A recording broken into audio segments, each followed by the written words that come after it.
December was a flurry of transfer portal entrants and acquisitions for LSU football, and things have settled down a little bit, but there's still work to be done for LSU, and I think there is potentially some significant work to be done for LSU. They're looking at the offensive line. They're looking at the back end of the defense as well. I think they're looking at tight end. And there have been some reports about some visitors that are headed LSU's way this week, specifically in the secondary. One of those is former Auburn defensive back Keante Scott. Scott is going to use the Diego Pavia rule here, which is that he played 2 years of junior college football. He was a junior college All-American at Snow College twice, and those years don't count anymore. So he can play another year of college football if he would like. He played for 3 years at Auburn, started 23 games over those 3 years. He made 115 tackles, defended 10 passes. And when you look at Keante Scott, he's got some versatility. And I think that's the name of the game for LSU as they continue to pursue these secondary pieces. You've got a number of guys you can move around. And Mansoor Delane is one of them. He can play corner, he can play nickel, and he can play safety. Keante Scott is another guy who's got a lot of versatility as well. And then you've got Tamarcus Cooley, who LSU is looking at from NC State, who is going to visit this week, according to the folks over at Matt Zenitz over at 24/7. Cooley redshirted at Maryland, transferred to NC State, had 30 tackles, a sack, and 3 interceptions this past year, much of which was spent at the nickel for NC State. He's 5'11", 205 pounds. And so I think if you're Corey Raymond and you're kind of looking at your cornerback situation, and then you look back at safety and see what you've got, I think Mansoor Delane is a guy that is going to kind of go where he's needed. It is my guess.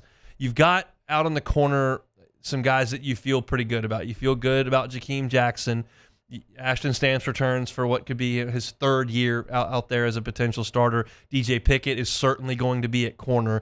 And then you start to look at, okay, what does Javian Toviano do? What does Mansoor Delane do? If you can pull in one or two of these guys, what does Tamarcus Cooley do? What does Keante Scott do if you can get them in? My guess is, and I'm just kind of going based off of size and experience, if you did add Tamarcus Cooley to your team, he's the NC State product that started there last year. That's a nickel. And to me, that probably moves Mansoor Delane back to safety.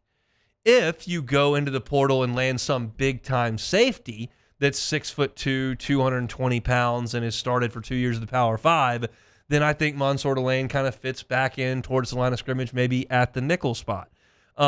I think that's the ultimate chess piece that you have. Because you're not, those guys I talked about, you're not really going to move. I mean, Stamps certainly could move into the slot, and maybe that helps him. But I think that you're trying to find the best talent you can find and then make it work. Now, what I don't know is what promises were made to Mansoor Delane. You understand this recruiting process, and I'm speculating here, but I think it's reasonable to speculate. You see all these guys in the transfer portal, and they're kind of looking for the best offer. And obviously money comes into play there, but playing time obviously comes into play there, and position comes into play there as well. And I don't know if they promised Mansoor Delane he could do this that might improve his draft stock, or this is where he fit in best. I'd like an opportunity to play for LSU, for DBU, for Corey Raymond to play in the SEC. This sounds great. Wherever you need me, coach, I'm in. I have no idea. But as I continue to look at this, there doesn't appear to me to be one type of DB they're going for. They're taking a look at a lot of different body types, a lot of different positions, a lot of different experiences. Most of them are high level. You don't see them looking around. I mean, Jacksonville State was one place they looked, and you were looking for Poyser, and he was a true safety, and that's a guy you would have probably put at the back end. But at this point, you look at these two guys, and I think this is just a matter of we'll just get the talent in, and we'll figure it out from there. So I feel pretty comfortable in my assertion that if Tamarcus Cooley from NC State did come to LSU, he'd be the nickel, and that would probably move Delane back a level. I don't have the same feelings about Keante Scott. You're talking about a guy that I think is probably a safety. He played a number of roles for Auburn. He did play some at the nickel. He did play some at the safety. LSU at safety right now, you're looking at Deshaun Spears, you're looking at Jordan Gilbert, and you're looking at Javian Toviano. That's kind of all you have at safety. So you've got to supplement that in one way or another, whether that's bringing in a safety or bringing in a nickel or a corner and moving a corner back to safety. That's really where this question becomes, and we won't have an answer until this dust settles.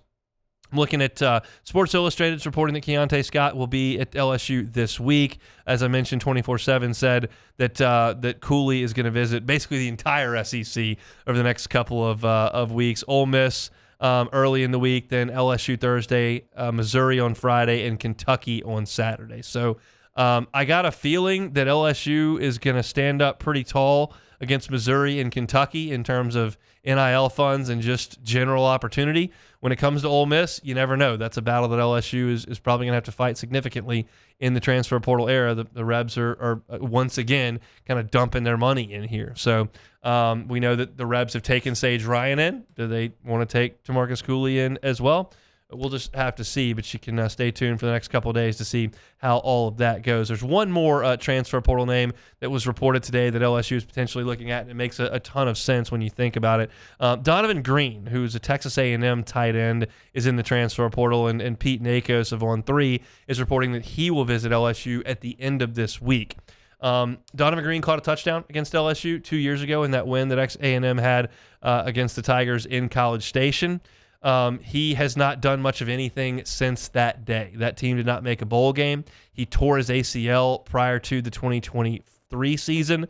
And then this past year in 2024, he returned to the team, but he was really mainly only used on the kick return team.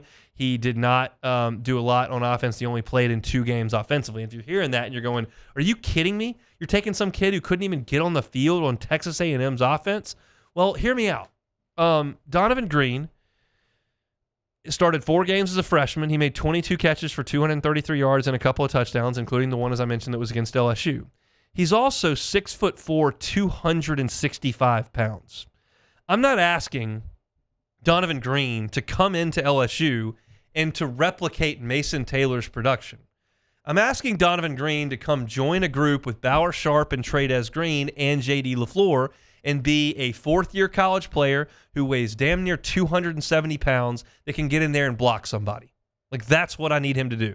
And it's not like he can't catch it all. This is not like moving Bo Bordelon out to tight end because you don't have anybody else. No, Donovan Green is a tight end who was College Football News honorable mention freshman All-America a couple of years ago. He can catch, but he's a better blocker, and LSU needs a blocker. Bauer Sharp's a really good athlete who can catch touchdowns. Trey'Dez Green's a freak. You can throw it in the red zone, 3rd down. We just saw it in the bowl game. And J.D. LaFleur's a big dude, but he's a freshman. This is the kind of guy that makes a ton of sense. I don't think you have to break the bank for Donovan Green, and that's now something we have to consider. It's not like recruiting of old where you just kind of felt like, well, we got to get the right guy. Now you got to think of it like a salary cap. There's X number of dollars that you have. You can't sign the number 1 player at every position unless you've just got infinite funds. The Oracle guy probably can, but LSU probably can. If you can get a 265-pound 4th-year tight end who can get in there and block some when needed and has made catches in his past, that sounds good to me on the cheap. And it feels like that probably is the case. I don't know who else is in the mix for Donovan Green. He's a Texas native, so this is pretty close to home. This makes a ton of sense, and I would endorse fully LSU being able to bring Donovan Green in. So we'll see how that shakes out. That's 3 visitors LSU's expecting this week. Portal is slowed, but it's certainly not come to a stop, and the Tigers still being very, very aggressive. If you're looking for LSU football news, you can find it on our YouTube page, Hunt on LSU. That's also available wherever you find your podcast. All football all year long. So you're talking recruiting, talking portal, all that is right there at Hunt on LSU. Hey, thanks for watching Hunt on LSU. Before you get out of here, do us a couple of favors. Hit that like button, leave your comments below, and subscribe to the channel for all your Fighting Tiger football talk. See you next time.